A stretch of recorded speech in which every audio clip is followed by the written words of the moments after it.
ರೈತರು ಪಡೆದಿರುವ ಕೆಸಿಸಿ ಸಾಲ ಸಕಾಲಕ್ಕೆ ಮರುಪಾವತಿ ಮಾಡಿದ್ರೆ ಮಾತ್ರ ಸಹಕಾರ ಸಂಘ ಲಾಭದಲ್ಲಿ ನಡೆಯಲು ಸಾಧ್ಯವಾಗುತ್ತದೆ. ನಾವು ಸೇವಕರೇ ಹೊರತು ನಾಯಕರಲ್ಲ. ರೈತರಿಂದ ರೈತರಿಗಾಗಿ ರೈತರಿಗೋಸ್ಕರ ಕೆಲಸ ಮಾಡುತ್ತಿದ್ದೇವೆ. ನಮ್ಮ ಬ್ಯಾಂಕ್ ಅಭಿವೃದ್ಧಿಗೋಸ್ಕರ ಎಲ್ಲಾ ಸದಸ್ಯರು ಪಣ ತೊಟ್ಟು ಹಗಲಿರುಳು ಕೆಲಸ ಮಾಡುತ್ತಿದ್ದೇವೆ ಎಂದು ಪರಗೋಡು ಪ್ರಾಥಮಿಕ ಕೃಷಿ ಪತ್ತಿನ ಸಹಕಾರ ಸಂಘದ ಅಧ್ಯಕ್ಷ ಎ ಗೋಪಾಲಕೃಷ್ಣ ಅವರು ಹೇಳಿದ್ದಾರೆ. ಬಾಗೇಪಲ್ಲಿ ತಾಲೂಕಿನ ಪರಗೋಡು ಸಂಘದಲ್ಲಿ ಆಯೋಜಿಸಿದ್ದ ಪ್ರಾಥಮಿಕ ಕೃಷಿ ಪತ್ತಿನ ಸೇವಾ ಸಹಕಾರ ಸಂಘದ ಸದಸ್ಯರ ಸಭೆಯಲ್ಲಿ ಮಾತನಾಡಿ, ಪರಗೋಡು ಸೊಸೈಟಿ ವ್ಯಾಪ್ತಿಯ ರೈತರಿಗೆ 4.5 ಕೋಟಿ ಕೆಸಿಸಿ ಸಾಲ ನೀಡಿದ್ದೇವೆ. 90% ರೈತರು ಸಕಾಲಕ್ಕೆ ಸಾಲ ಮರುಪಾವತಿ ಮಾಡುತ್ತಿದ್ದಾರೆ. ಇನ್ನು ಕೆಲ ರೈತರು ಅವಧಿ ಮುಗಿದ ನಂತರ ಮರುಪಾವತಿಸುತ್ತಿದ್ದಾರೆ. ರೈತರು ಪಡೆದಿರುವ ಕೆಸಿಸಿ ಸಾಲದ ಹಣ ಸಕಾಲಕ್ಕೆ ಮರುಪಾವತಿಸಿದರೆ ಮಾತ್ರ ಕೇಂದ್ರದ ನಬಾರ್ಡ್ ಬ್ಯಾಂಕ್ನಿಂದ ಸಿಗಬೇಕಾಗಿರುವ ಬಡ್ಡಿ ಯೋಜನೆ ಸೌಲಭ್ಯ ಸಹಕಾರ ಸಂಘಗಳಿಗೆ ಸಿಗುತ್ತದೆ. ಇಲ್ಲದಿದ್ದರೆ ಬಡ್ಡಿ ಸೌಲಭ್ಯ ಸಿಗದೆ ನಷ್ಟಕ್ಕೆ ಗುರಿಯಾಗುತ್ತೇವೆ ಎಂದು ಹೇಳಿದ್ದಾರೆ. 2024-25ನೇ ಸಾಲಿನಲ್ಲಿ ಲಾಭವಿಲ್ಲದಿದ್ದರಿಂದ ಶ್ರೀಶಕ್ತಿ ಸಂಘಗಳಿಗೆ ಹೊಸ ಸಾಲ ನೀಡಿಲ್ಲ. 2023-24ನೇ ಸಾಲಿನಲ್ಲಿ 4.5 ಲಕ್ಷ ರು ನಷ್ಟ ಸಂಭವಿಸಿದೆ. 2024-25ನೇ ಸಾಲಿನಲ್ಲಿ 2.5 ಲಕ್ಷ ನಷ್ಟ ಸಂಭವಿಸಿದ್ದು ಒಟ್ಟಾರೆ 7 ಲಕ್ಷ ನಷ್ಟದಲ್ಲಿದೆ.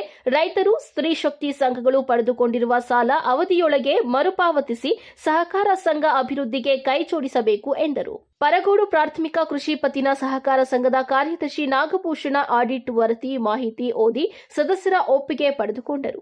ಈ ಸಂದರ್ಭದಲ್ಲಿ ಅಧ್ಯಕ್ಷ ಎ ಗೋಪಾಲಕೃಷ್ಣ, ಉಪಾಧ್ಯಕ್ಷ ಎನ್ ಆದಿನಾರಾಯಣಪ್ಪ, ನಿರ್ದೇಶಕರಾದ HV Nagaraj, T Narayanaswamy, DS Maddireddy, Nanjundappa, B Adinarayanappa, G Naresh, BS Manjunath, Srinivasa Reddy, Mangamma, Saraswathamma, ಕಾರ್ಯದರ್ಶಿ ನಾಗಭೂಷಣ ಹಾಗೂ ಸಿಬ್ಬಂದಿ ವರ್ಗದವರಾದ ಮುಖ್ಯ ಕಾರ್ಯನಿರ್ವಾಹಕ ಎನ್ ನಾಗಭೂಷಣ, ನಾರಾಯಣಸ್ವಾಮಿ, ಶ್ರೀಕಾಂತ, ವಿ ಅಶೋಕ ಹಾಗೂ ಸಿಬ್ಬಂದಿ ವರ್ಗದವರು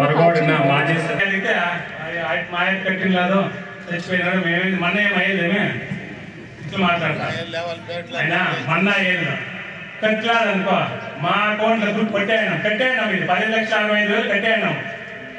కానీ వాళ్ళు మనకు అప్పు, సొసైటీ బ్యాంకుకి అప్పలేదు. అధ్యక్షులు వాళ్ళు ఎవరైనా రిలేషన్ ఉంటే రికార్డ్ చేయాలి. అందుకే దీన్ని కట్టుకున్నా పని. ఇప్పుడు మొబైల్ చచ్చిపోయింటే పెళ్ళాం పెట్టి ఖాతా చేపించుకుంటా, మేము అట్లా రెన్యువల్ చేపించిస్తాం. ఖాతా పాన్ ఎత్తుకొచ్చిస్తే రెన్యువల్ చేపిస్తాం. లేదా కొడుకుల పేరెంట్ చేసుకున్నా కూడా రెన్యువల్ చేపించిస్తాం. మీరు పెట్టాలని మీద డిమాండ్ చేయడం లేదు.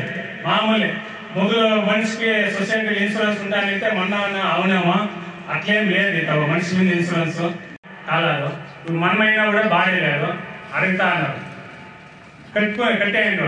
కట్టుకున్న ఉండేది 16,75,820 రూపాయలు చూస్తూ ఉంది. ఇదంతా సొసైటీ దుడ్లోనే పట్టుకునే వాళ్ళు. ఏమే భీమం ఇందో ఇంకోటి ట్యాంక్తో మార్జిన్ మనం ఏదో దుడ్లు వస్తా అంటే ఆ దుడ్లోనే పట్టేయన్నారు. ఇదంతా జమ కావాలంటే మనకి రైతు కట్టాలా, లేదా వాళ్ళు పని చేసుకోవాలి.